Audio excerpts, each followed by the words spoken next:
Formula One car racing started in 1950. Early on, the races were dominated by Alfa Romeo in their front-engine car with small, narrow bodies and narrow tires. Nearly a decade later, Cooper put the engine in the middle section of their new Cooper T51, making the front more aerodynamic, improving the handling, and allowing for wider tires. In 1962, Lotus introduced the monocoque chassis, which increased structural integrity and reduced the overall weight of the car. In 1967, the car continued to become wider and introduced spoilers, or wings, to increase downforce.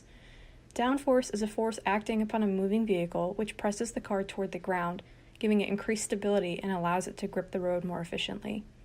1970 saw cars become wider than ever, and Lotus included a new front wing to increase downforce and stability.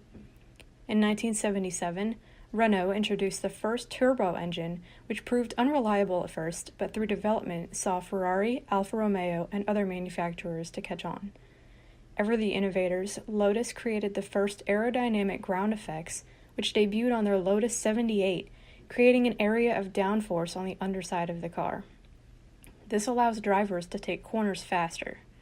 1992 saw some of the first driver's aids, including programmed active suspension and traction control in the Williams car. In 1994, new safety regulations were put in place after the tragic deaths of world-famous Ayrton Senna and Roland Ratzenberger. The most noticeable new safety regulation was the Hans device.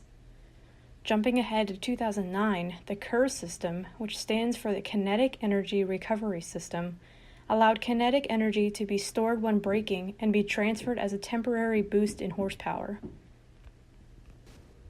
In 2011, the drag reduction system was introduced to allow overtaking through a driver-adjustable rear wing. This increased the aerodynamic flow over the car temporarily, which allowed drivers to overtake one another. In 2017, cars were made wider yet again, and the front of the cars became longer to appear more aggressive. The sport has been known to make modifications to appease audiences, like changing the appearance and the sound of the engine to make the sport more enjoyable. Formula One has seen significant technological advances over the course of the last 68 years. With engine and aerodynamic engineering ever evolving, we can expect to see continued significant changes in both visual and engineering design.